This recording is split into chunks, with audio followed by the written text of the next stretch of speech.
Hello नमस्कार, मैं doctor Rajneesh Kumar आप सभी का एक बार फिर से हार्दिक स्वागत करता हूं।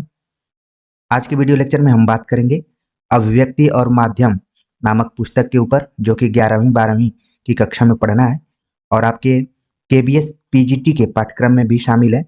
इस पुस्तक पर हमने इससे पहले शॉर्ट नोट्स और कुछ कुछ एमसीक्यू प्रश्न इस चैनल पर अपलोड किए हैं और जो भी विद्यार्थी लंबे समय से यहाँ जुड़े हुए हैं और केबीएस पीजीटी की तैयारी कर रहे हैं वो जरूर देखे होंगे। लेकिन इस बार हम टीजीटी के बाद, यानी कि केबीएस टीजीटी के एग्जाम के बाद यहाँ पर दोबारा एमसीक्यू के माध्यम से कुछ प्रश्नों के बारे में बातचीत करेंगे। आप सभी के टीजीटी के पेपर के बाद जो भी कमेंट्स आए हैं वो काफ़ी पॉजिटिव रहे और लगभग सभी बच्चों के काफ़ी अच्छे पेपर गए हैं। और केवल बच्चों के ही नहीं बल्कि अलग अलग जितने भी चैनल्स हैं सबका दावा ये है कि वो जो कुछ पढ़ाया था वहाँ से आया हुआ है और मैं भी उससे अछूता नहीं हूँ। और ये सब कुछ है आप ही लोगों के कमेंट्स के माध्यम से, क्योंकि आप सभी ने कम से कम एक से अधिक जगहों से अध्ययन किया है, तो जाहिर सी बात है कि अलग अलग जगहों पे एक ही टाइप के कमेंट्स दिखेंगे।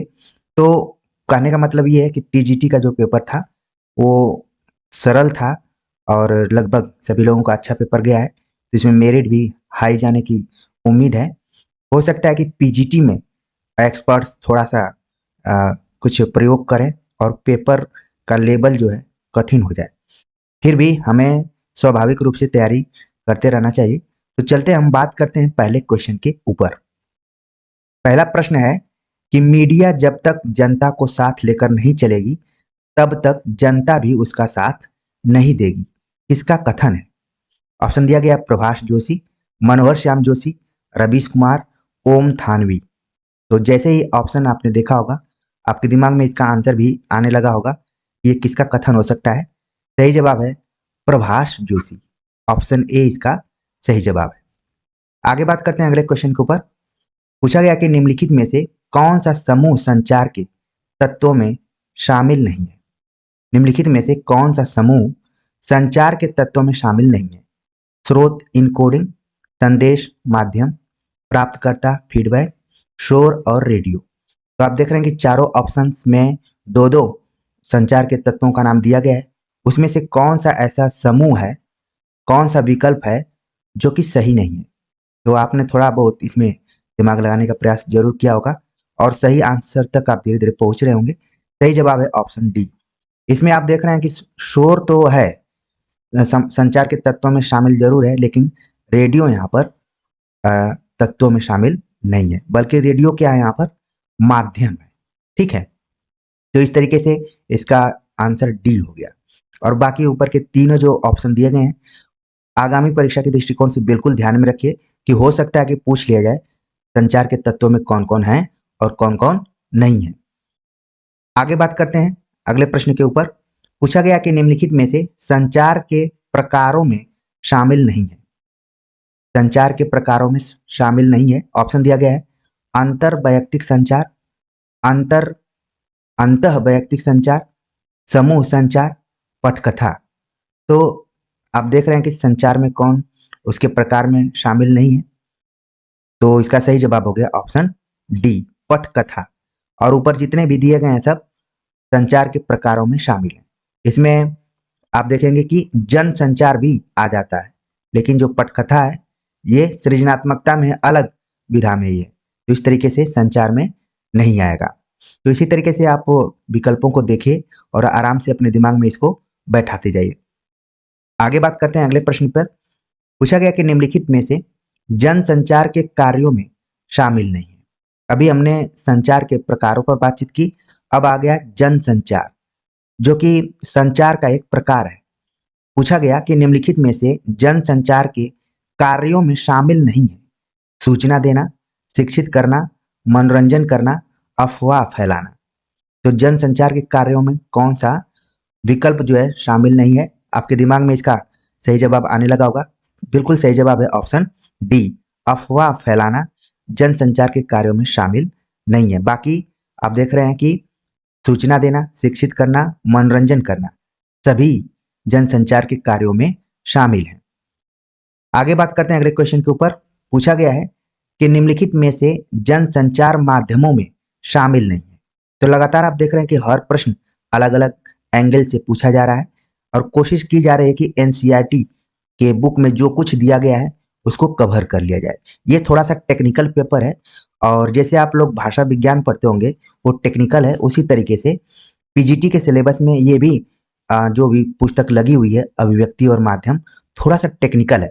आपको हो सकता है कि जितना अच्छे से मैटर गद्य पर और काव्य पर अलग अलग जगहों पर मिल जाए, अलग अलग यूट्यूब चैनल पर, लेकिन अभिव्यक्ति और माध्यम को लेकर थोड़ा सा इसमें पढ़ने की जरूरत है और लगातार मैं भी करीब 1.5 दिन से इस पे काम कर रहा हूँ। और जैसा कि प्रश्न आप देख रहे हैं आपके दिमाग में अभी उस चीज का आभास धीरे धीरे होने लगा होगा कि प्रश्न कैसे निर्मित हुए हैं आगामी परीक्षाओं के दृष्टिकोण से। जनसंचार माध्यमों में शामिल नहीं है, बातों ही बातों में आप सभी ने ऑप्शंस को पढ़ लिया होगा। रेडियो, टेलीविजन, सिनेमा, नाटक। तो कौन सा नहीं है? सही जवाब हो गया ऑप्शन डी, नाटक। आगे बात करते हैं, निम्नलिखित में से जनसंचार की सबसे मजबूत कड़ी कौन सी है? जनसंचार की सबसे मजबूत कड़ी कौन सी है? Print media, radio, television, internet. तो इसका जो सही जवाब हो गया ऑप्शन ए, प्रिंट मीडिया जनसंचार की सबसे मजबूत कड़ी के रूप में मानी जाती है। कई विद्यार्थियों के दिमाग में आ रहा होगा कि इंटरनेट इसका आंसर क्यों नहीं हो सकता है, तो इस पर आगे हम बात करेंगे। इससे जुड़ा हुआ भी सवाल है, क्योंकि कई बार आप देखते होंगे कि जब इंटरनेट नहीं काम करता है और कई जगहों पर तो इंटरनेट की व्यवस्था भी नहीं है, जहां आपको समाचार पत्र मिल जाता है पढ़ने को, वहाँ भले वहाँ इंटरनेट चल रहा हो नहीं। हालांकि जब से जियो इत्यादि आया हुआ है तब से थोड़ी अच्छी स्थिति हुई है, लेकिन प्रिंट मीडिया जो है वो ज़्यादातर लोगों के पास तक अपनी पहुंच बनाया हुआ है। अभी इंटरनेट से संबंधित भी एक क्वेश्चन है तो और चीज़ें क्लियर हो जाएंगी। फिलहाल इस प्रश्न का जो सही जवाब है कि जनसंचार की सबसे मजबूत कड़ी के रूप में प्रिंट मीडिया को माना जाता है। आगे बात करते हैं अगले क्वेश्चन के ऊपर कि समाचार पत्र पत्रिकाओं के संदर्भ में असत्य कथन है। समाचारों को संकलित करना, संपादित कर छपने लायक बनाना, पत्रिका के रूप में छापकर पाठक तक पहुंचाना, पक्षपात करना। समाचार पत्र पत्रिकाओं के संदर्भ में असत्य कथन हमें बताना है और जैसे ही मैंने सारे विकल्पों को पढ़ा आपके दिमाग में भी इसका सही जवाब आने लगा होगा और आप लोग सही जवाब तक पहुंच गए। सही जवाब है पक्षपात करना पत्र पत्रिकाओं का काम नहीं है, ये इसके संदर्भ में क्या है? असत्य कथन है। बाकी सब जितने भी कथन है वो सत्य हैं। आगे बात करते हैं, भारत में पत्र पत्रिकाओं की शुरुआत के संदर्भ में सत्य है। इसकी शुरुआत 1780 में हुई, जेम्स अगस्ट हिकी के बंगाल गजट से हुई। यह कोलकाता से निकला था। उपयुक्त सभी, तो आमतौर पर जब भी उपयुक्त सभी वाला ऑप्शन होता है ज्यादातर वही सही होता है। यहाँ पर उपयुक्त सभी ही आंसर सही है। फिर भी आपको ध्यान में रखना है कि ये विकल्प अगर प्रश्न के तौर पर आ जाए कि भारत में पत्र पत्रिकाओं की शुरुआत किस सन से हुई तो आप वहां पर बता देंगे। किसने की तो बंगाल गजट को भी ध्यान में रखेंगे। कहाँ से निकलता था बंगाल गजट? कलकत्ता से निकलता था। इन सारी चीजों को भी आप ध्यान में रख सकते हैं। आगे बात करते हैं अगले क्वेश्चन के ऊपर। पूछा गया कि निम्नलिखित में से असंगत युग्म को छांटिए। सरस्वती महावीर प्रसाद द्विवेदी, हंस प्रेमचंद, हिंदी प्रदीप बालकृष्ण भट्ट, ब्राह्मण भारतेंदु हरिश्चंद्र। तो आपके दिमाग में तुरंत आ गया होगा कि असंगत युग्म कौन सा है? तो सही जवाब हो गया ऑप्शन डी, ब्राह्मण भारतेंदु हरिश्चंद्र का नहीं है, बल्कि ये प्रताप नारायण मिश्र का है। और बाकी जितने भी युग्म दिए गए हैं सभी क्या हैं? संगत हैं। यहाँ पर एक चीज आपको ध्यान में रखना है कि परीक्षा से पहले थोड़ा सा हिंदी पत्र पत्रिकाओं के बारे में जरूर आप लोग पढ़ने की कोशिश कीजिएगा, जिसकी शुरुआत 1826 से होती है और अभी तक चल रही है। तो एक नज़र जरूर दौड़ा कर देख लीजिएगा, क्योंकि इस टाइप से अगर क्वेश्चन आ जाते हैं तो कोई दिक्कत ना हो, हालांकि आप लोगों ने पढ़ा भी होगा। आगे बात करते हैं अगले क्वेश्चन के ऊपर। पूछा गया कि ऑल इंडिया रेडियो की स्थापना कब हुई थी? 1936 में, 1949 में, 1969 में, 1982 में। तो ऑल इंडिया रेडियो जिसका कि शॉर्ट नेम हो गया AIR, ठीक है, तो इसकी स्थापना कब हुई? सही जवाब है 1936 में। और एक सवाल और पूछा जाता है कि ऑल इंडिया रेडियो का आकाशवाणी नाम पड़ा, कब पड़ा है आकाशवाणी नाम? ये भी कई बार एग्जाम में पूछ लिया जाता है, तो इसलिए इसको ध्यान में रखिए कि 1957 में। तो इन दोनों तथ्यों को बिल्कुल ध्यान में रखिए। आगे बात करते हैं अगले क्वेश्चन के ऊपर। वर्तमान समय में जनसंचार का सबसे लोकप्रिय और ताकतवर माध्यम कौन सा है? समाचार पत्र, रेडियो, टेलीविजन, इंटरनेट। तो अभी कुछ देर पहले मैं इंटरनेट पर बातचीत कर रहा था और देखिए ये फॉर्मेट इस तरीके के अगर प्रश्न बनते हैं तो इसका सही जवाब हो जाएगा ऑप्शन डी, इंटरनेट। वर्तमान समय में जनसंचार का सबसे लोकप्रिय और ताकतवर जो माध्यम है वो इंटरनेट है।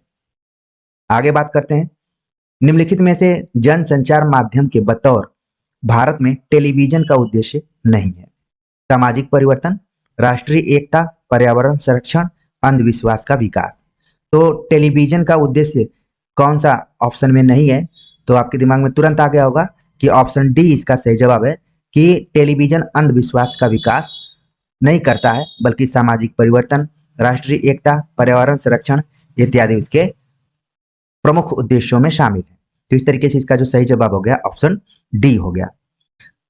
अगला प्रश्न है कि निम्नलिखित में से किस माध्यम से रेडियो सुन सकते हैं, सिनेमा देख सकते हैं, किताब पढ़ सकते हैं और विश्वव्यापी जाल के भीतर जमा करोड़ों पन्नों में से पल भर में अपने मतलब की सामग्री खोज सकते हैं? ऑप्शन दिया गया है समाचार पत्र, रेडियो, सिनेमा, इंटरनेट। तो इसका सही जवाब आप लोगों के दिमाग में तुरंत आने लगा होगा क्योंकि ये बहुत ही प्रैक्टिकल अनुभव पर आधारित क्वेश्चन है। सही जवाब हो गया ऑप्शन डी, इंटरनेट। अगले प्रश्न पर बात करें तो अगला प्रश्न है कि निम्नलिखित में से समाचार के तत्वों में शामिल नहीं है? समाचार के तत्वों में कौन सा विकल्प है जो कि शामिल नहीं है? ऑप्शन दिया गया है नवीनता, निकटता, प्रभाव, प्रचार। समाचार के तत्वों में कौन सा शामिल नहीं है? सही जवाब हो गया ऑप्शन डी, प्रचार। समाचार में क्या होना चाहिए? नवीनता होनी चाहिए, निकटता होनी चाहिए जो भी विषय वस्तु है और प्रभावशाली होनी चाहिए। अगर ये सब नहीं है, केवल प्रचार प्रचार ही है, तो फिर समाचार बहुत ठोस नहीं माना जाएगा। आगे बात करते हैं अगले क्वेश्चन के ऊपर। पूछा गया कि निम्नलिखित में से कौन सा समाचार संगठनों में द्वारपाल की भूमिका नहीं निभाता है? जब आप समाचार के बारे में पढ़ेंगे अभिव्यक्ति और माध्यम में तो उसमें पूरा विस्तार से चीजें बताई गई हैं। उसमें जिक्र किया गया है द्वारपाल को क्या कहा जाता है। आमतौर पर तो आपने देखा होगा कि राजा महाराजाओं के द्वार पर द्वारपाल खड़े होते हैं। कई जगह मंदिरों पर भी आप देखे होंगे वहां पर द्वारपाल बनाए जाते हैं, लेकिन समाचार में द्वारपाल की भूमिका कई लोग निभाते हैं, जिसमें ऑप्शन दिया गया है और पूछा गया कि नहीं निभाता है।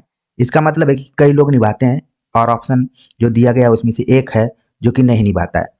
तो भूमिका संपादक, सहायक संपादक, समाचार संपादक, समाचार संवाददाता। तो द्वारपाल की भूमिका कौन नहीं निभाता है? सही जवाब हो गया ऑप्शन डी, समाचार संवाददाता जो है वो द्वारपाल की भूमिका नहीं निभाता है क्योंकि वो तो न्यूज दे देता है और बाकी जितने काम है वो भूमिका संपादक करते हैं, सहायक संपादक करते हैं और समाचार संपादक जो है वो लोग करते हैं कि किस न्यूज को रखना है, किस न्यूज को हटाना है, क्योंकि द्वारपाल तो यही करता है कि किसको एंट्री देना है और किसको एंट्री नहीं देना है। आगे बात करते हैं अगले क्वेश्चन के ऊपर। पूछा गया कि समाचार संपादन के सिद्धांतों में शामिल नहीं है। समाचार संपादन के सिद्धांतों में कौन सा विकल्प है जो कि शामिल नहीं है? ऑप्शन दिया गया है तथ्यों की शुद्धता, वस्तुपरकता, पक्षधरता, संतुलन। तो कौन सा सिद्धांत है जो कि नहीं है? आपके दिमाग में इसका आंसर आने लगा होगा। बिल्कुल सही जवाब कि समाचार संपादन में किसी भी तरीके की पक्षधरता नहीं होनी चाहिए बल्कि यहाँ पर निष्पक्षता होनी चाहिए थी। ठीक है, तो इस बिंदु की वजह से ये ऑप्शन क्या हो गया? गलत हो गया। बाकी तथ्यों की शुद्धता होनी चाहिए, वस्तुपरकता होनी चाहिए, संतुलन होना चाहिए। आगे बात करते हैं अगले क्वेश्चन के ऊपर। पूछा गया है कि स्टिंग ऑपरेशन निम्नलिखित में से किस पत्रकारिता के अंतर्गत आता है? तो आप देख रहे हैं कि पत्रकारिता के भी कई प्रकार हैं, उसमें से स्टिंग ऑपरेशन किसके अंतर्गत है? ऑप्शन दिया गया है विशेषीकृत पत्रकारिता, वॉच डॉग पत्रकारिता, एडवोकेसी पत्रकारिता, खोजपरक पत्रकारिता। तो स्टिंग ऑपरेशन का नाम आपने सुना होगा, बीच में खूब आता था जब दिल्ली में आम आदमी पार्टी बनी थी तो उस जमाने में कई स्टिंग ऑपरेशन आए हुए थे। ठीक है, फिलहाल ये कम आपको देखने को मिल रहा होगा। तो स्टिंग ऑपरेशन भी पत्रकारिता के अंतर्गत ही आती है और कौन सा है? सही जवाब है ऑप्शन डी, खोज परक पत्रकारिता के अंतर्गत स्टिंग ऑपरेशन आता है, जिसमें चोरी से चीजों को रिकॉर्ड कर लिया जाता है या फिर वीडियो बना लिया जाता है, बाद में ये क्या होती है, लीक हो जाती है। आगे बात करते हैं कि जनसंचार के आधुनिक माध्यमों में सबसे पुराना माध्यम कौन सा है? जनसंचार के आधुनिक माध्यमों में सबसे पुराना माध्यम कौन सा है? Print media, radio, television, internet. तो आपके दिमाग में तुरंत आने लगा होगा कि ऑप्शन ए इसका सही जवाब होगा कि प्रिंट मीडिया आधुनिक माध्यमों में सबसे पुराना माध्यम है।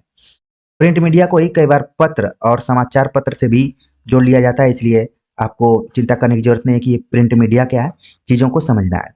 आगे बात करते हैं। पूछा गया कि निम्नलिखित में से मुद्रित माध्यमों की विशेषता के संदर्भ में असत्य है। मुद्रित माध्यम मतलब जो प्रिंट मीडिया है उसी के माध्यम, उसी के बारे में पूछा जा रहा है यहाँ पर कि क्या असत्य है। ऑप्शन दिया गया है, छपे हुए शब्दों को कई बार पढ़ सकते हैं, लिखित भाषा का विस्तार होता है, चिंतन, विचार और विश्लेषण किया जाता है, इससे समय का अपव्यय होता है। तो विकल्पों को बहुत ही आराम से पढ़ने की जरूरत है और बड़ा ही मेहनत करके ये विकल्प तैयार किए गए हैं। तो जब आप प्रिंट मीडिया से जुड़े रहते हैं, मुद्रित माध्यमों, समाचार पत्र को आप कई बार पढ़ सकते हैं, ये बात सही है। इससे लिखित भाषा का विस्तार होता है। कई बार जब आपको लगता है कि आपकी भाषा ठीक नहीं है, आपके पास शब्द भंडारों की कमी है, तो लोग कहा करते हैं कि समाचार पत्र पढ़ते रहिए, आपकी भाषा ठीक हो जाएगी। तो इससे क्या होता है, भाषा का विस्तार भी होता है, चिंतन, विचार और विश्लेषण किया जाता है, बिल्कुल सही है। लेकिन इससे समय का अपव्यय होता है, ये बात गलत है। हालांकि व्यवहारिक स्तर में बहुत लोग आपको बोल सकते हैं कि क्या न्यूज़पेपर पढ़ रहे हो समय फालतू में, हालांकि बहुत अशिक्षित लोग रहेंगे वही बोलेंगे। फिर भी न्यूज़पेपर पढ़ने की जो क्षमता है वो धीरे धीरे लोगों में कम हो गई है, इस वास्तविकता को भी हमें समझना पड़ेगा। फिलहाल क्वेश्चन के दृष्टिकोण से सही जवाब हो गया ऑप्शन डी। बाकी व्यवहारिक चीजों पर मैं बात करूंगा तो घंटों बातें करनी पड़ जाएंगी, इसलिए हम आगे बढ़ते हैं। अगला प्रश्न है कि मुद्रित माध्यमों में लेखन के लिए ध्यान देने योग्य बातों में असत्य है। फिर से मुद्रित माध्यम से प्रश्न यहाँ पर बना है। पूछा गया कि मुद्रित माध्यमों में लेखन के लिए ध्यान देने योग्य बातों में असत्य है। लेखन में भाषा, व्याकरण, वर्तनी और शैली का ध्यान रखना, समय सीमा और आवंटित जगह के अनुशासन का पालन करना, लेखन और प्रकाशन के बीच गलतियों और अशुद्धियों को ठीक करना, लेखन में सहज प्रवाह और तारतम्यता का जरूरी न होना। तो कौन सी ऐसी बात है जो कि असत्य है? आपके दिमाग में तुरंत आने लगा होगा कि ऑप्शन डी मेरे ख्याल से कि लेखन में सहज प्रवाह और तारतम्यता का जरूरी न होना, ये क्या है, गलत है। हर लेखन में क्या जरूरी होता है कि सहज प्रवाह हो और तारतम्यता वहां पर बनी रहे। तो इस तरीके से ऑप्शन डी क्या हो गया, गलत हो गया, और बाकी जितने भी ऑप्शन दिए गए हैं सब सही हैं। आगे बात करते हैं। पूछा गया कि रेडियो माध्यम के संदर्भ में असत्य कथन है। रेडियो माध्यम के संदर्भ में असत्य कथन है। रेडियो श्रव्य माध्यम है। रेडियो मूलतः एक रेखी माध्यम है। रेडियो को श्रोताओं से संचालित माध्यम माना जाता है। इसमें दृश्य ही सब कुछ है। तो रेडियो माध्यम के संदर्भ में कौन सा कथन असत्य है? थोड़ा सा आपको यहाँ पर ध्यान से इस प्रश्न को सॉल्व करना पड़ेगा। और बिल्कुल आप सभी ने पकड़ लिया कि ऑप्शन डी जो बताया जा रहा है कि इसमें दृश्य ही सब कुछ है, ये बिल्कुल गलत है, क्योंकि ऊपर बताया गया कि ये श्रव्य माध्यम है। तो ये थोड़ी थोड़ी जो टेक्निकलिटी है यहाँ पर, उसको आपको ध्यान में रखना पड़ेगा और तुरंत आप सही उत्तर तक पहुंच जाएंगे। इस तरीके से ऑप्शन डी इसको ध्यान में रखिए। बाकी रेडियो श्रव्य माध्यम है, एक रेखीय माध्यम है, ठीक है। इसको वन लाइनर भी लिखा गया है, किताब जब आप पढ़ेंगे तो खुद पता चलेगा उसमें। और रेडियो को श्रोताओं से संचालित माध्यम माना जाता है। जब भी रेडियो का एंकर आता है तो कभी दर्शकों शब्द का प्रयोग बहुत नहीं करता है, बल्कि श्रोताओं का ज्यादातर प्रयोग करता है। आगे बात करते हैं अगले प्रश्न के ऊपर। पूछा गया कि उल्टा पिरामिड शैली के तहत समाचार को कितने हिस्सों में विभाजित किया जा सकता है? तो सबसे पहले तो आपके दिमाग में पिरामिड आना चाहिए कि आखिरकार ये पिरामिड क्या होता है, ठीक है। कई बार शब्दों को हम देखते हैं और इसका अर्थ नहीं समझ में आने लगता है कि पिरामिड क्या है। तो उल्टा पिरामिड जो मैंने अभी बनाया है, उल्टा पिरामिड है, त्रिभुज नुमा उल्टा त्रिभुज। तो इसको कितने हिस्सों में बांटा गया है? ऑप्शन दिया गया है 3, 4, 5, 6। तो कुल मिलाकर 3 हिस्सों में बांटा गया। ऑप्शन ए इसका सही जवाब होगा, उल्टा पिरामिड को, ठीक है। आगे और प्रश्न बनेंगे तो आपको समझ में आएगा। उल्टा पिरामिड शैली के तहत समाचारों को 3 हिस्सों में विभाजित किया गया है जिसमें शामिल नहीं है इंट्रो, बॉडी, समापन, विज्ञापन। तो जिस उल्टे पिरामिड की मैं बात कर रहा था, और अब तो आप लोगों को जानकारी हो गई कि 3 भागों में है। तो सबसे पहले इंट्रो आता है, ठीक है, फिर बॉडी, फिर इसके बाद समापन। ये 3 ही हिस्से हैं इसके, इसलिए यहाँ पर जो ऑप्शन डी दिया गया है विज्ञापन, वो गलत हो गया। तो उम्मीद है कि आप सभी को उल्टा पिरामिड अब जीवन भर नहीं भूलेगा, और जब भी अभिव्यक्ति माध्यम की बात आएगी तो मेरी बात भी आप सभी को याद आ जाएगी। तो उल्टा पिरामिड को बिल्कुल ध्यान में रखिए कि 3 चीजों से बना है, इंट्रो, बॉडी, समापन। तो जब भी आप समाचार देखते हैं तो सबसे पहले इंट्रो आता है। अब तो रेडियो पर न्यूज सुनना बहुत कम हो गया है, नहीं तो पहले आता था हेडलाइन, ठीक है, फिर इसके बाद न्यूज विस्तार से होता था और फिर समाप्त हो जाता था। आगे बात करते हैं। अगला प्रश्न है कि शॉर्ट्स का प्रयोग निम्नलिखित में से किस माध्यम में किया जाता है? शॉर्ट्स का प्रयोग किस माध्यम में किया जाता है? ऑप्शन दिया गया है समाचार पत्र, radio, television, internet.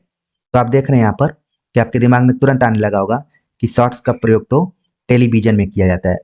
Option C इसका सही जवाब है। आगे बात करते हैं अगले क्वेश्चन के ऊपर।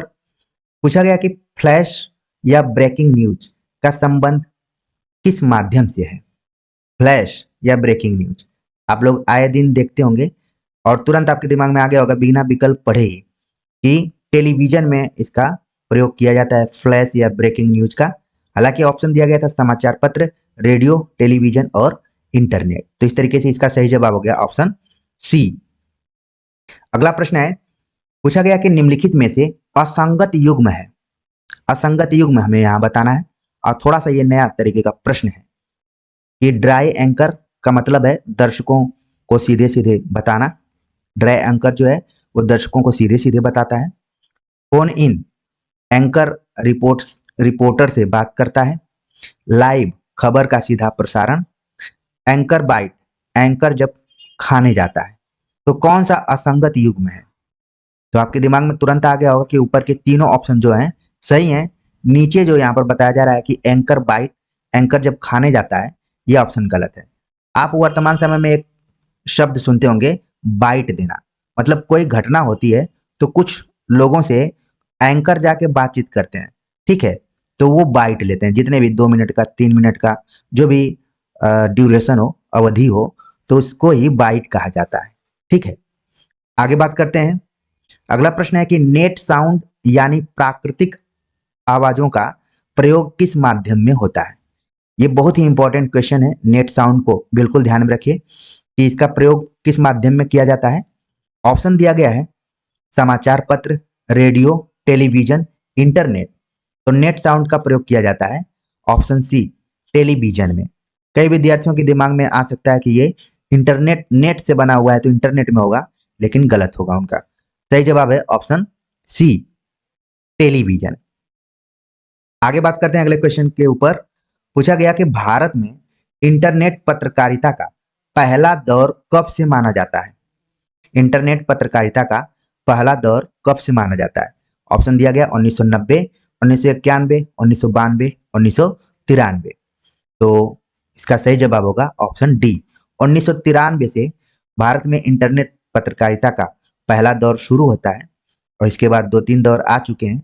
फिर भी आप एनसीईआरटी किताब पढ़ेंगे तो उसमें लिखा है कि इंटरनेट पत्रकारिता अपने शैशव काल में है, तो इसको भी ध्यान में रखिए, में भी ये भी आ सकता है, ठीक है। आगे बात करते हैं कि वेबसाइट पर विशुद्ध पत्रकारिता को शुरू करने का श्रेय किसको दिया जा सकता है? वेबसाइट पर विशुद्ध पत्रकारिता को शुरू करने का श्रेय किसको दिया जा सकता है? ऑप्शन दिया गया है rediff.com, तहलका.com, इंडिया इन्फोलाइन। तो 4 ऑप्शन दिए गए हैं। हो सकता है ये क्वेश्चन थोड़ा आप लोगों को नया लग रहा हो, तो ध्यान रखना है कि वेबसाइट पर पत्रकारिता शुरू करने का श्रेय किसको दिया जा सकता है? सही जवाब है ऑप्शन सी, तहलका.com को, ठीक है। और वर्तमान समय में आप देखेंगे कि सबसे बड़ा जो प्लेटफॉर्म है उसको बीबीसी का नाम एनसीईआरटी में दिया हुआ है, तो इसको भी आप ध्यान में रख सकते हैं। आगे बात करते हैं। पूछा गया कि हिंदी वेब पत्रकारिता के लिए सबसे बड़ी समस्या है, हिंदी वेब पत्रकारिता के लिए सबसे बड़ी समस्या क्या है? हिंदी मैटर, हिंदी पाठक, हिंदी फॉन्ट, इनमें से कोई नहीं। तो हिंदी वेब पत्रकारिता के लिए सबसे बड़ी समस्या है हिंदी फॉन्ट का। ठीक है। जब आप हिंदी टाइपिंग भी करते होंगे तो वहां पर कई बार प्रॉब्लम आ जाती है, समस्याओं का सामना करना पड़ता है। तो ये सबसे बड़ी समस्या है फॉन्ट की। ठीक है। हालांकि अब धीरे धीरे चीजें सॉफ्टवेयर की वजह से आसान होती जा रही हैं। आगे बात करते हैं, अगला जो प्रश्न है यहाँ पर कि पत्रकार के कितने प्रकार होते हैं। ध्यान में रखने वाली बात है कि पत्रकारों के भी प्रकार होते हैं। ऑप्शन दिया गया है कि कितने प्रकार होते हैं, 3, 4, 5, 6। तो आपके दिमाग में आ रहा होगा, उत्सुकता भी बढ़ रही होगी कि आखिरकार कितने हो सकते हैं। सही जवाब है ऑप्शन ए, 3 प्रकार होते हैं पत्रकारों के। और आप देख रहे हैं कि उल्टा पिरामिड को भी मैंने बताया था कि 3 होते हैं। तो अभिव्यक्ति और माध्यम बुक में 3 का काफी इंपॉर्टेंट रोल है, इसलिए ध्यान में रखिए। अगला प्रश्न है, निम्नलिखित में से कौन सा विकल्प पत्रकारों की श्रेणी में नहीं आता है? पूर्णकालिक, अंशकालिक, स्वतंत्र, यूट्यूबर। तो जिन 3 पत्रकारों की हम चर्चा कर रहे थे उसमें से 3 नाम यहाँ पर दिए गए हैं, बल्कि 4 नाम यहाँ पर दिए गए हैं, एक नहीं है उसमें। तो कौन नहीं है? सही जवाब है ऑप्शन डी, यूट्यूबर को पत्रकार के श्रेणी में नहीं रखा जाता है। हालांकि वर्तमान समय में देखने में यही आ रहा है कि जितने यूट्यूबर हैं वो किसी पत्रकार से कम नहीं है। आप लोग आए दिन ऐसे यूट्यूबरों को देखते होंगे कि एक आप मोबाइल अच्छी सी खरीद लीजिए, फिर इसके बाद अच्छा सा एक माइक्रोफोन खरीद लीजिए, और फिर इसके बाद घुस जाइए किसी भी कॉलेज, स्कूल में, या फिर किसी का भी इंटरव्यू लेना शुरू कर दीजिए। तो पत्रकारों की श्रेणी में यूट्यूबर नहीं आते हैं। बाकी जो विधिवत तरीके से पत्रकारों की श्रेणी बनाई गई है उसमें पूर्णकालिक, अंशकालिक और स्वतंत्र पत्रकार आते हैं, जिनको कि फ्रीलांसर भी कहा जाता है। ठीक है ना? तो इसको भी आप ध्यान में रखिए। अगर अंग्रेजी में स्वतंत्र के स्थान पर रखे तो आपको परेशान होने की जरूरत नहीं है कि ये फ्रीलांसर क्या आ गया, वैसे आप सभी जानते ही होंगे। तो ये 3 पत्रकारों की श्रेणियां हैं। आगे बात करते हैं। अगला प्रश्न है कि माइक्रोसॉफ्ट और यूनिकोड क्या है? समाचार पत्र, internet connection, Hindi font, radio channel. तो माइक्रोसॉफ्ट और यूनिकोड क्या है? तो जो भी थोड़ा बहुत कंप्यूटर चलाता होगा और टाइपिंग इत्यादि करता होगा वो यूनिकोड के बारे में जरूर सुना होगा। सही जवाब हो गया ऑप्शन सी, हिंदी फॉन्ट है माइक्रोसॉफ्ट और यूनिकोड। आगे बात करते हैं, किसी समाचार संगठन में काम करने वाला नियमित वेतनभोगी कर्मचारी कहलाता है। नियमित वेतनभोगी कर्मचारी को क्या कहा जाता है? समाचार संगठन में अगर वो काम करता है तो ऑप्शन दिया गया है, पूर्णकालिक पत्रकार, अंशकालिक पत्रकार, स्वतंत्र पत्रकार, इनमें से कोई नहीं। तो इसका जो सही जवाब होगा ऑप्शन ए होगा कि वेतनभोगी, जो नियमित रूप से वेतनभोगी पत्रकार होता है, यानी कि जिसको हम सरकारी पत्रकार कह सकते हैं, वो हो गया पूर्णकालिक पत्रकार। आगे बात करते हैं, किसी समाचार संगठन के लिए एक निश्चित मानदेय पर काम करने वाला पत्रकार कहलाता है। पूर्णकालिक पत्रकार, अंशकालिक पत्रकार, स्वतंत्र पत्रकार, इनमें से कोई नहीं। आप यहाँ पर देख रहे हैं कि विकल्प तो सेम टू सेम है, लेकिन इसके उत्तर अलग अलग हैं। ठीक है। तो बताने का एक मकसद ये भी है कि आप जान पाए कि वेतनभोगी पत्रकार को क्या कहा जाता है, या कोई मानदेय पर काम कर रहा है तो उसको क्या कहा जा सकता है। सही जवाब है ऑप्शन बी, अंशकालिक पत्रकार। आगे बात करते हैं, किसी खास अखबार से उसका संबंध नहीं होता, बल्कि वह भुगतान के आधार पर अलग अलग अखबारों के लिए लिखता है। यह पत्रकार किस श्रेणी में आता है? विकल्प सेम टू सेम है, पूर्णकालिक, अंशकालिक, स्वतंत्र पत्रकार, इनमें से कोई नहीं। तो आप यहाँ पर देख रहे हैं कि ऑप्शन सी इसका सही जवाब होगा, स्वतंत्र पत्रकार। तो आपने देखा पत्रकारों की जो 3 श्रेणियों के बारे में मैंने चर्चा की, उसमें परमानेंट पत्रकार जो है वो पूर्णकालिक है, जो एडहॉक कहा जा सकता है वो अंशकालिक है, और जो डेली बेसिस पे है, ठीक है, जो भुगतान कर दिया जाता है, कभी 200 पा जाता है, कभी 400 पा जाता है, कभी कुछ पाता है, तो वो स्वतंत्र पत्रकार है, और उसका किसी से खास संबंध नहीं होता है, वो अलग अलग अखबारों में काम करता है। तो इस तरीके से इसका सही जवाब ऑप्शन सी हो गया है। उम्मीद है कि आप सभी को अच्छा लग रहा होगा ये सारे प्रश्नों को देखकर और इनके नेचर को भी देखकर। आगे बात करते हैं, अखबार और पत्रिका के लिए लिखने वाले लेखक और पत्रकार को यह हमेशा याद रखना चाहिए, वह विशाल समुदाय के लिए लिख रहा है, विषय की प्रस्तुति सहज, सरल और रोचक होनी चाहिए। जटिल और लंबे वाक्यों से बचना चाहिए। उपयुक्त सभी। तो जो भी जो लेखक है, जो पत्र पत्रिकाओं के लिए, अखबार के लिए लिख रहा है, तो उसको इन सारी चीजों को ध्यान में रखना चाहिए कि वो बहुत लोगों के लिए लिख रहा है, विशाल समुदाय के लिए। विषय की प्रस्तुति सहज, सरल और रोचक होनी चाहिए, जिससे कि उस अखबार को लोग अच्छे से खरीदें और लगातार पढ़ें। जटिल और लंबे वाक्यों से बचना चाहिए। ये नहीं कि अखबार खरीद लिया और उसको पढ़ने में ही डिक्शनरी लेकर बैठना पड़ रहा है, तो ये भी गलत हो जाएगा। तो इस तरीके से जो भी तीनों ऑप्शन दिए गए थे, सब सही थे। ठीक है, ये सभी एक पत्रकार को हमेशा याद रखना चाहिए। आगे बात करते हैं कि समाचार लेखन की सबसे लोकप्रिय, उपयोगी और बुनियादी शैली है। बहुत ही इंपॉर्टेंट क्वेश्चन है, और जो भी विद्यार्थी धैर्य बनाकर अभी तक क्वेश्चन नंबर 38 तक पहुंच गए होंगे, एक तरीके से आगे की परीक्षा में ये सब आने वाले प्रश्न हैं। समाचार लेखन की सबसे लोकप्रिय, उपयोगी और बुनियादी शैली कौन सी है? ऑप्शन दिया गया है सीधा पिरामिड, उल्टा पिरामिड, तिरछा पिरामिड, सपाट पिरामिड। तो आपके दिमाग में तुरंत इसका जवाब आने लगा होगा। सही जवाब है ऑप्शन बी, उल्टा पिरामिड। उल्टा पिरामिड भी आपके दिमाग में आ गया होगा, और 3 खंडों में ये बटा रहता है। आगे बात करते हैं, किसी समाचार को लिखते हुए मुख्यतः कितने ककारों का प्रयोग किया जाता है? ऑप्शन दिया गया है 5, 6, 7, 8। ठीक है, तो समाचार लिखते समय ककारों की बात की गई है। कौन, कहाँ, कब, कैसे, क्यों। ठीक है, इस तरीके से कुल 6 ककारों की चर्चा की गई है। और अगर अधिक आपको जानकारी हासिल करनी हो, तो जनसंचार पर एक मैंने इससे पहले एमसीक्यू कराया था, जहां पर इन ककारों पर विस्तार से बात की गई है। तो पहले आपको ध्यान में रखना है कि इनकी संख्या 6 है ककारों की, इसीलिए इनको ककार कहा गया है। ठीक है, तो ये भी आपको ध्यान में रखना है। आगे बात करते हैं और क्लियर हो जाएगा कि कौन कौन से ककार हैं।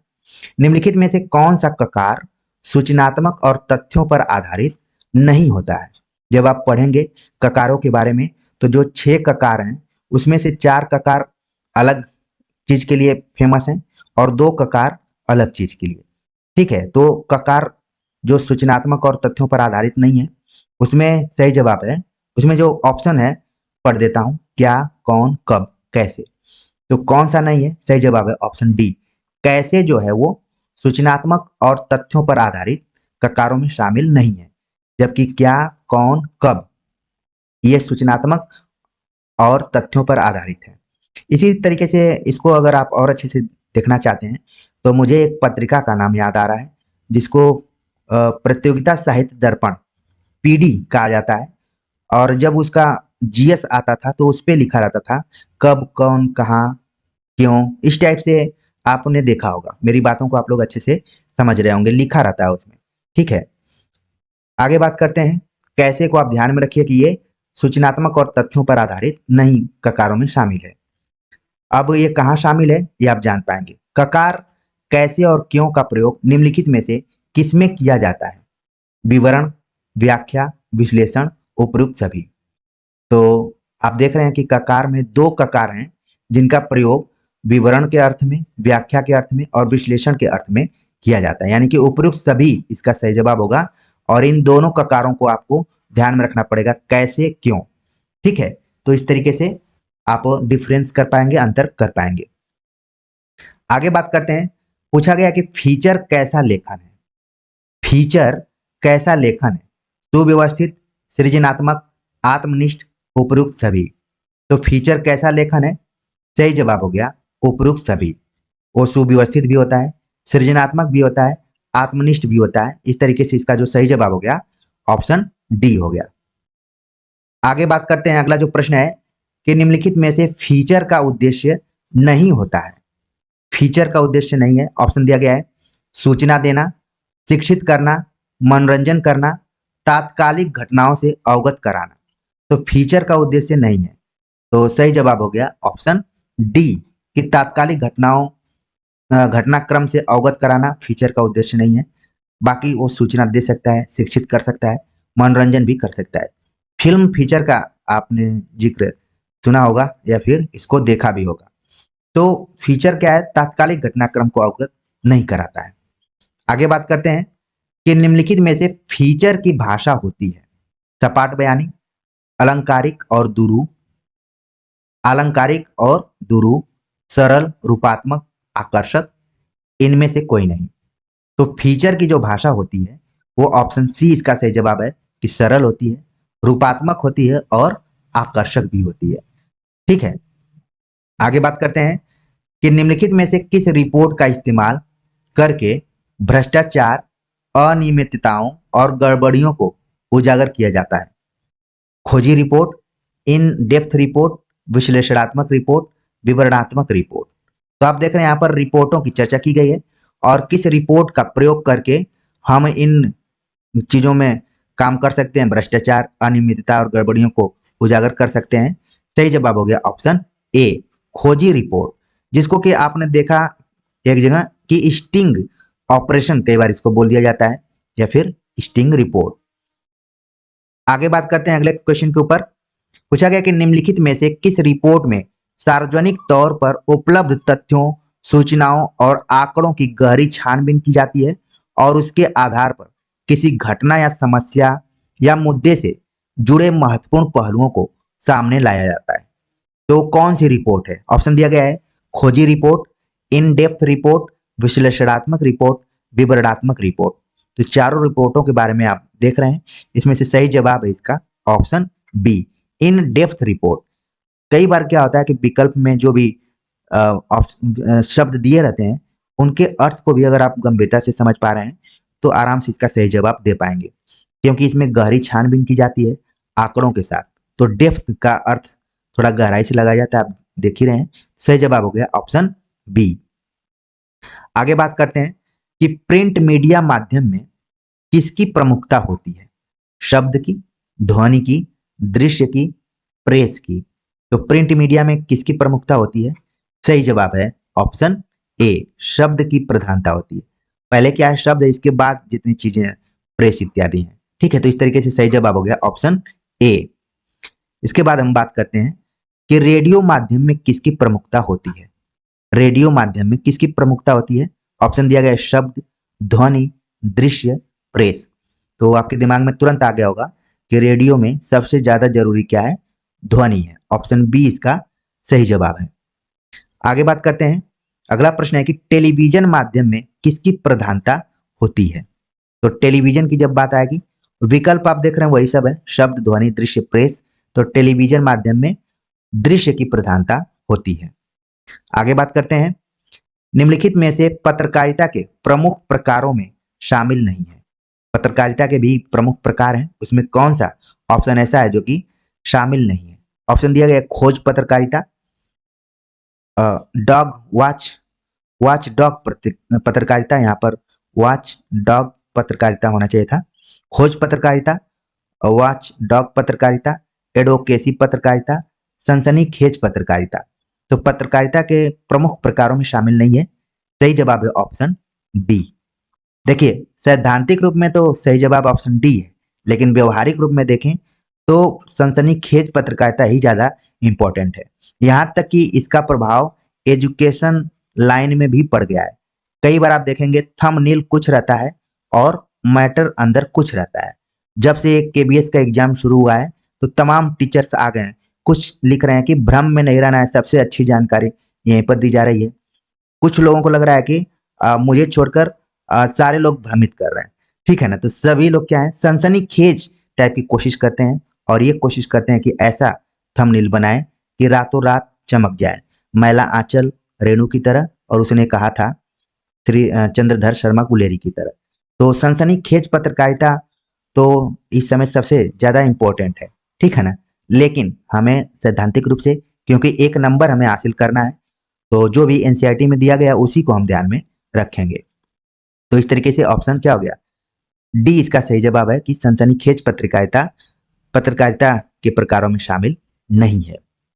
आगे बात करते हैं, अगला जो प्रश्न है कि निम्नलिखित में से किसे आप समाचार कहना पसंद नहीं करेंगे? निम्नलिखित में से आप किसे समाचार कहना पसंद नहीं करेंगे? प्रेरक और उत्तेजित कर देने वाली हर सूचना, किसी घटना की रिपोर्ट, समय पर दी जाने वाली हर सूचना, सहकर्मियों का आपसी कुशल क्षेम या किसी मित्र की शादी। ये समाचार में कौन नहीं आएगा? ठीक है, तो आप लोग भी इस पर विचार कर रहे होंगे कि हर सूचना जितनी भी है, चाहे कोई रिपोर्ट है, चाहे समय पर जो कुछ सूचना दी जाती है, सब क्या होता है? समाचार है। सहकर्मियों का आपसी कुशल क्षेम या किसी मित्र की शादी में जाना, ये क्या है? इन तीनों के अपेक्षा कमजोर ऑप्शन है। इस तरीके से ऑप्शन डी इसका हो गया सही जवाब। अगला प्रश्न है, निम्नलिखित में से किस माध्यम की अहम भूमिका यूरोप में पुनर्जागरण की शुरुआत कराने में थी? Print media, radio, television, internet. तो यूरोप में जब रेनेसा आया हुआ था और यानी कि पुनर्जागरण आया था, तो किस माध्यम की अहम भूमिका थी? ऑप्शन दिया गया है प्रिंट मीडिया, रेडियो, प्रिंट माध्यम, रेडियो, टेलीविजन, इंटरनेट। तो इसका जो सही जवाब हो गया ऑप्शन ए, प्रिंट माध्यम। और एक चीज आप ध्यान में रखेंगे कि जब भारत में भी 1826 से हिंदी पत्र पत्रिकाओं का प्रकाशन शुरू हुआ था, तो जो भारतीय युग है आगे चलकर, उसमें लगभग सभी जितने भी साहित्यकार थे, सब क्या थे? एक तरीके से पत्रकार थे। हर लोग कुछ न कुछ पत्रिकाओं का संपादन करते थे और लोगों को जागरूक करते थे। तो ये जो प्रिंट माध्यम है, यूरोप में भी पुनर्जागरण का एक तरीके से काम किया था, शुरुआत कराने में अहम भूमिका थी। आगे बात करते हैं अगले क्वेश्चन के ऊपर। पूछा गया कि इंटरनेट पत्रकारिता आजकल बहुत लोकप्रिय है क्योंकि इससे दृश्य एवं प्रिंट दोनों माध्यमों का लाभ मिलता है, इससे खबरें बहुत तीव्र गति से पहुंचाई जाती हैं, इससे खबरों की पुष्टि तत्काल होती है, उपरोक्त सभी। तो इंटरनेट पत्रकारिता आजकल बहुत लोकप्रिय है। क्यों? क्योंकि जितने भी इसमें चीजें बताई गई हैं ऊपर की तीनों ऑप्शन सही हैं कि दृश्य एवं प्रिंट दोनों माध्यमों से लाभ मिलता है, खबरें बहुत तेजी से पहुंचाई जाती हैं कि कब एग्जाम होने वाला है, कब फॉर्म निकलने वाला है, कब कैंसिल होने वाला है, कब रिजल्ट आने वाला है, तेजी से खबरें फैलती हैं। अब तो सूचना परक जो भी खबरें हैं उन पर वीडियो बनाना भी कोई मतलब की बात नहीं होती है, क्योंकि सारी खबरें लोगों तक पहुंच जाती हैं और इससे खबरों की पुष्टि भी तत्काल हो जाती है। जैसे मान लीजिए कोई बोल दिया कि भूकंप आया था, तो तुरंत आप गूगल करके देखते हैं कि बात सही है कि नहीं है। तो इस तरीके से ऑप्शन डी इसका सही जवाब हो गया। आगे बात करते हैं कि टेलीविजन पर प्रसारित खबरों में सबसे महत्वपूर्ण है, टेलीविजन पर प्रसारित खबरों में सबसे महत्वपूर्ण क्या है? विजुअल, नेट, बाइट, उपयुक्त सभी। तो आपने जब इससे पहले कुछ प्रश्नों को देखा तो उसमें दृश्य की बात आ रही थी, नेट साउंड की भी बात आई थी और बाइट की भी बात आई थी। तो इस तरीके से उपयुक्त सभी जो आंसर है वो सही है। अच्छा, उपयुक्त सभी जो ऑप्शन है वो सबसे कमजोर ऑप्शन के तौर पर देखा जा सकता है, लेकिन इस पूरे वीडियो लेक्चर का प्रैक्टिस सेट का एक उद्देश्य ये भी है कि आप उन मेन चीजों को अच्छे से समझ लें, तो आगामी परीक्षा में जो भी प्रश्न आएंगे हो सकता है कि यहाँ पर उपयुक्त सभी के स्थान पर और कुछ शब्द दे दिया जाए और पूछा जाए कि नहीं है, तो आप तुरंत कैच कर लेंगे कि हमने टेलीविजन के संदर्भ में विजुअल, नेट और बाइट पढ़ा था। ठीक है, तो आप सही कर पाएंगे वहां पर। आगे बात करते हैं अगले क्वेश्चन के ऊपर। पूछा गया कि रेडियो समाचार की भाषा के संदर्भ में असंगत कथन है, रेडियो समाचार की भाषा के संदर्भ में असंगत कथन है। ऑप्शन दिया गया जिसमें आम बोलचाल के शब्दों का प्रयोग, जो समाचार वाचक आसानी से पढ़ सके, जिसमें आम बोलचाल की भाषा और सटीक मुहावरों का इस्तेमाल हो, जिसमें सामासिक और तत्सम शब्दों की बहुलता हो। तो असंगत कथन कौन सा है? तो सही जवाब आपके दिमाग में तुरंत आने लगा होगा कि ऑप्शन डी क्या है? असंगत है। सामासिक और तत्सम शब्दों की बहुलता होगी तो फिर ये आम लोगों के लिए या फिर जो भी आम बोलचाल के शब्दों को अच्छे से समझते हैं उनके लिए कठिन हो जाएगा। तो इस तरीके से ऑप्शन डी क्या है? गलत है। आगे बात करते हैं अगले क्वेश्चन के ऊपर। पूछा गया कि निम्नलिखित में से किसमें तथ्यों की खोज और विश्लेषण पर जोर दिया जाता है? सिनेमा, फीचर लेखन, रिपोर्ट लेखन, साक्षात्कार। तो किसमें तथ्यों की खोज और विश्लेषण पर जोर दिया जाता है? सही जवाब हो गया ऑप्शन सी, रिपोर्ट लेखन में। रिपोर्ट में हम तथ्यों की खोज करते हैं, फिर उसका विश्लेषण करते हैं, फिर प्रकाशित करते हैं। इसीलिए समय पर आप देखते होंगे कि अलग अलग मंत्रालयों की रिपोर्ट आती है, ठीक है ना? तो इस चीज को आप ध्यान में रखिए। आगे बात करते हैं, रिपोर्ट के संदर्भ में असत्य कथन है, रिपोर्ट के संदर्भ में असत्य कथन कौन सा है? यह बहुत विस्तृत और बड़ी हो सकती है, इसे श्रृंखलाबद्ध करके कई किस्तों में प्रकाशित किया जा सकता है। रिपोर्ट की भाषा सरल, सहज और आम बोलचाल की नहीं होनी चाहिए। इसमें तथ्यों की खोज और विश्लेषण को महत्व देना चाहिए। तो कौन सी बात है जो कि असंगत है? तो आपके दिमाग में तुरंत आ गया होगा कि ऑप्शन सी जो है वो क्या है, असंगत है। लिखा गया है कि रिपोर्ट की भाषा सरल, सहज और आम बोलचाल की नहीं होनी चाहिए, यानी कि कठिन होनी चाहिए। क्या हो गया? गलत हो गया। बाकी रिपोर्ट विस्तृत भी हो सकती है। इसको एक से अधिक बार प्रकाशित किया जा सकता है किस्तों में, जिसको कि धारावाहिक भी कहा जा सकता है कि एक बार भाग एक रिपोर्ट आ गया, फिर एक बार दो आ गया, तीन आ गया, ऐसे करके। और तथ्यों की खोज तथा विश्लेषण को महत्व देना चाहिए भी सही है। तो ऑप्शन डी क्या है? असंगत। ऑप्शन सी असंगत है इसका। आगे बात करते हैं कि अखबार में किसी घटना, समस्या या मुद्दे के प्रति अपनी राय प्रकट करना क्या कहलाता है? संपादकीय लेखन, स्तंभ लेखन, साक्षात्कार, लेख। तो अखबार में किसी घटना, समस्या या मुद्दे के प्रति अपनी राय प्रकट करना क्या कहलाता है? सही जवाब है ऑप्शन ए, संपादकीय लेखन। ठीक है। तो जब आप अखबार पढ़ते हैं तो उसमें जब कोई संपादकीय आप टिप्पणी पढ़ते हैं, खासतौर से जो संपादकीय एक पेज होता है उसको पढ़ते हैं, तो वहां पर कोई भी व्यक्ति किसी घटना या मुद्दे को लेकर अपनी राय को प्रकट करता है। आगे बात करते हैं कि स्तंभ लेखन होता है। स्तंभ लेखन क्या होता है? ऑप्शन दिया गया है विचार परक, तथ्य परक, खोज परक, व्याख्या परक। तो स्तंभ लेखन क्या होता है?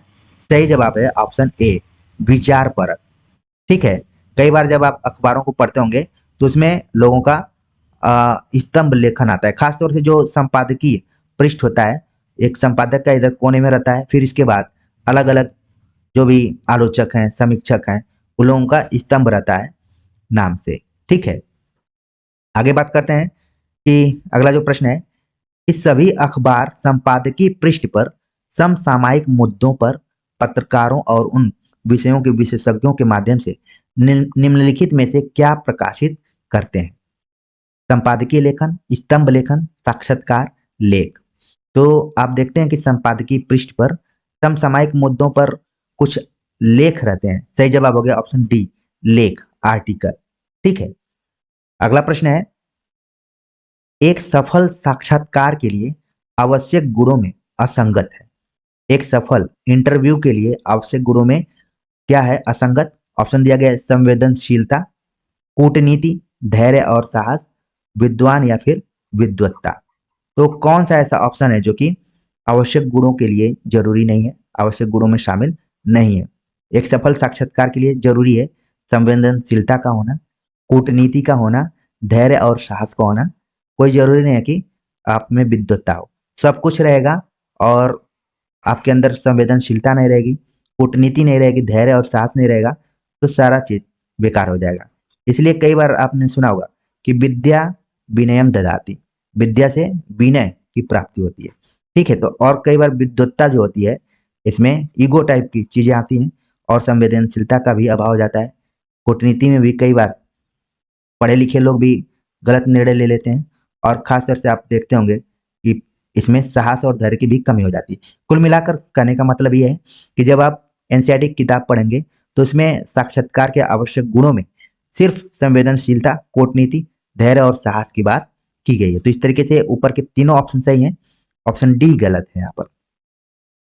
आगे बात करते हैं, एक अच्छे और सफल साक्षात्कार के लिए जरूरी है आपके पास पर्याप्त जानकारी हो, इसके बारे में स्पष्टता हो, रिकॉर्ड करना संभव हो, उपयुक्त सभी।